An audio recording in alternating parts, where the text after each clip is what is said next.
की इस धरती से वो जोधपुर जो पूरे राजस्थान की राजनीति में हमेशा सक्रिय रहा है और जोधपुर के लोगों ने, जोधपुर के अन्नदाताओं ने हमेशा पिछली 3 बार माननीय अशोक गहलोत जी को मुख्यमंत्री बनाया और राजस्थान का नेतृत्व करने के लिए उनको जयपुर की गद्दी पे तो सिंहासन है, मुख्यमंत्री की गद्दी पे आपने वहां तक उनको पहुंचाया है। आज इस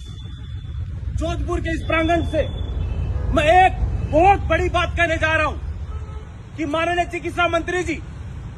आपका विधानसभा क्षेत्र इसी राजस्थान के जोधपुर जिले से आता है। हम आपसे एक चीज मांगते हैं, या तो आप अपना चिकित्सा का पद छोड़ दो या हमें हमारी 50,000 पदों पे जो आपकी सरकार ने, आपकी दिया कुमारी ने, आपकी वित्त मंत्री ने, आपके मुख्यमंत्री ने जो वादा किया था कि चिकित्सा के क्षेत्र में 50,000 पदों पे हम वैकेंसी निकालेंगे, या तो वो वैकेंसी जारी कर दो या आप चिकित्सा का पद, मंत्री जी का पद है वो त्याग कर दो। एक चीज हम आपसे लेके जाएंगे, या तो आपका त्याग पत्र या 50,000 पदों पे हमारी paramedical, nursing officer, ANM, pharmacist, LT, ARG, ECG, dental सबकी वैकेंसियां लेकर के जाएंगे। माननीय कलेक्टर साहब, आज हमारे साथियों ने आपसे परमिशन लेकर के जो आज ये रैली का आयोजन किया था, आपने इनको डरा के, इनको धमका के, आपने सुबह 10 बजे से लेकर शाम को 4 बजे तक का टाइम दिया था, लेकिन आपने, आपके प्रशासन ने 1 बजे से पहले आपने इनका ज्ञापन ले लिया और इनकी बात आपने सुनी नहीं और इनको मिठी गोली देके आपने इनको रवाना कर दिया। कलेक्टर साहब और आपके प्रशासन, आपको एक चेतावनी देके जा रहा हूं कि मैं अगले 7 दिन में दोबारा यहाँ आऊंगा, या तो मुझे यहाँ से फॉरवर्ड का लेटर मिल जाएगा कि आपने हमारा लेटर माननीय चिकित्सा मंत्री, माननीय मुख्यमंत्री, माननीय फाइनेंस मिनिस्टर, या तो आपने हमारा ज्ञापन वहां तक पहुंचा दिया होगा, और अगर नहीं पहुंचाया और अगर उस डेलीगेशन में होता तो पहुंचा करके कि यहाँ आता मैं, उससे पहले आज का धरना समाप्त नहीं होता। मैं दोबारा कहूंगा यहाँ के एसपी को भी कि हमारे बच्चे,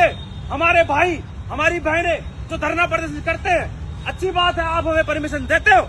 लेकिन इस तरह हमारा गला घोटना का काम मत कीजिए, क्योंकि 3 साल बचे हैं।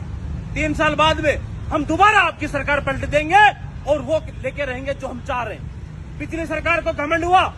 हमने उस सरकार का तख्ता पलट किया, 20,000 वैकेंसियां निकाल के गहलोत साहब ने हमें लाला चौपड़ी दी थी, लेकिन हमने वो पूरी नहीं करी उन लोगों ने, हमने उनका भी विरोध किया, उनके खिलाफ भी हम बैठे। हम किसी पार्टी के गुलाम नहीं,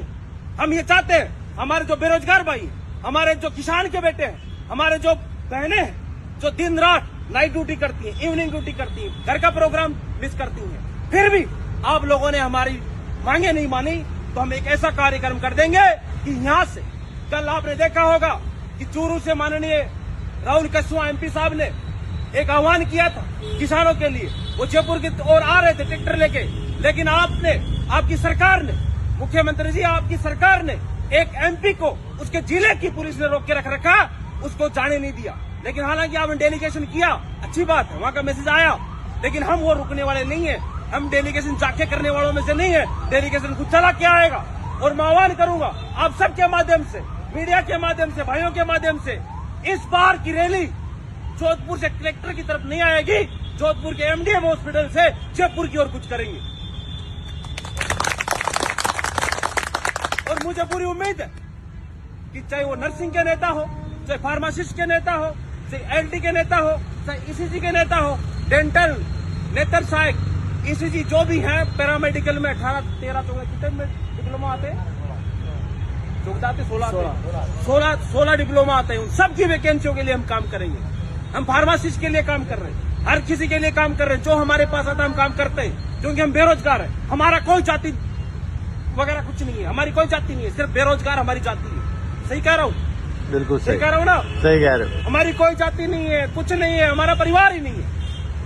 परिवार भी हमें पूछता है कि तुम, तेरी जीवन की उपलब्धि बता, तूने क्या किया। ये टाइम आएगा जब आपसे कोई पूछेगा कि तेरी उपलब्धि की ना, तूने जीवन में किया क्या। इसके लिए लड़ना बहुत जरूरी है, अपनी मांग उठानी बहुत जरूरी है। जो भाई जागरूक है वो नेता नहीं, जो अपनी बात जानता है वो कहता है, चाहे मीडिया के माध्यम से कहे, चाहे सोशल मीडिया पे लिखे, चाहे वो कलेक्टर के पास जाए, चाहे वो किसी नेता के पास जाए, अगर वो कोई बात कह रहा है उसको नेता मत कहिए। वो जागरूक आदमी है, वो अपनी बात जानता है। और आपसे भी कहूंगा, बहनों से भी कहूंगा कि लड़ाई आपको लड़नी, आपन लड़ेंगे, जीत अपनी होगी, अपने परिवार की जीत होगी, दो परिवार की जीत होगी। इसलिए सारे भाइयों से कहूंगा, मैं लेट हूं, वो मेरी गलती है, आपका दोस्त नहीं, वो गलती मेरी है कि मैं लेट हुआ। उसके